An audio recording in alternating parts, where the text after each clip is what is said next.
annoncé que la faille informatique Heartbleed a fait des dommages. Environ 900 numéros d'assurance sociale ont été copiés de son site Web. Qu'est-ce que ça veut dire? Qu'est-ce que ça signifie? On en parle avec François Daigle, qui est vice-président des services professionnels chez Okioc, qui est une firme spécialisée en sécurité de l'information. Monsieur Daigle, bonsoir. Bonsoir. Bon, tout d'abord, qu'est-ce qu'on peut faire? Qu'est-ce qu'un individu qui vole un numéro d'assurance sociale peut faire juste avec le numéro sans nom?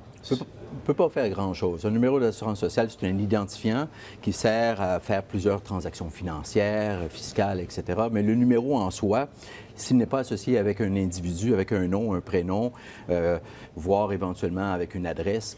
Mais le numéro en tant que tel, est-ce qu'il peut nous mener vers le nom de la personne, oui, vers l'adresse de la personne? Et là, c'est là que ça peut se gâter. C'est les regroupements de bases de données. Si on vole un numéro d'assurance sociale à gauche avec un peu d'informations, nom, prénom, et on vole de l'information dans un autre système informatique où on a le nom, prénom et l'adresse, là, on peut regrouper tout ça et tranquillement, on peut bâtir un profil qui permet aux fraudeurs de voler votre identité, faire des demandes de carte de crédit, des demandes de prêts financiers, des choses comme ça. Mais seul le numéro d'assurance sociale, c'est très difficile de faire quelque chose avec ça. Comment est-ce que Revenu Canada a pu être en mesure d'identifier qu'en ce moment, là, parmi tous les contribuables, les millions de contribuables canadiens qui possèdent des numéros d'assurance sociale, qu'il n'y en a seulement que 900 à l'heure actuelle, dont le numéro a été volé? Est-ce que ça vous apparaît un chiffre conservateur et réaliste ou réaliste? On a peu d'informations sur comment ils ont identifié ce nombre-là. Ils ont émis un communiqué de presse qui dit que des autorités policières leur ont fourni de l'information.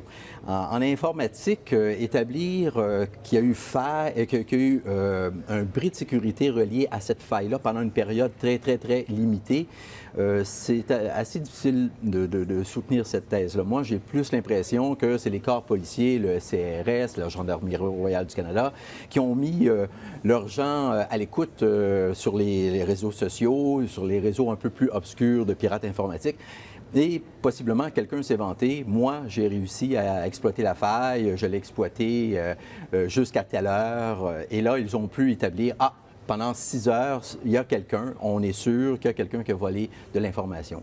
Savoir qu'est-ce qu'il a volé, là, c'est un travail qui est de longue haleine parce qu'ils doivent regarder toutes les transactions qui ont été faites dans le passé pendant cette période-là et voir effectivement est-ce que c'est seulement des numéros d'assurance sociale, est-ce que ça peut être autre chose. Actuellement, on a très peu d'informations qui peut nous porter à croire qu'il y a plus que des numéros d'assurance sociale. Mais ce que l'on comprend, selon Revenu Canada ou l'Agence de revenus du Canada, c'est que ces gens-là, ces 900 personnes-là, vont bénéficier de mesures de protection assez exceptionnelles. Alors, c'est peut-être les citoyens dans les circonstances, c'est possiblement les citoyens les plus choyés. Les mieux protégés, en tout cas. Oui, parce que là, ils vont bénéficier d'une protection. Les agences de crédit vont faire un suivi de leur numéro d'assurance sociale, de leur profil financier, etc. Et s'il se passe quoi que ce soit, l'alerte va être levée. Alors, eux, ils sont quand même très bien protégés.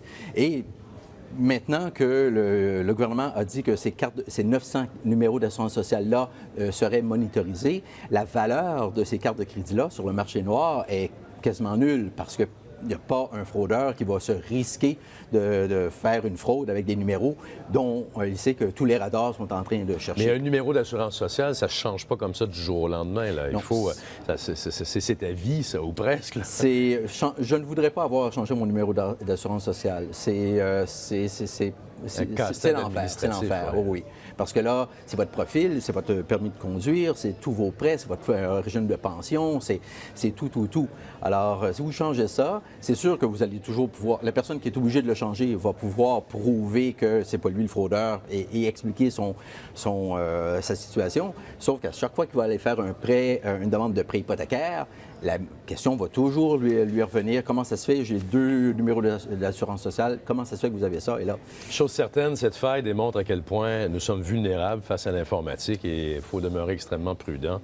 Et j'imagine qu'il y a des murs coupe-feu qui vont devoir s'ériger pour éviter d'autres problèmes du genre. Oui. Monsieur Daigle, merci beaucoup d'avoir été avec nous. Merci. Merci, au revoir.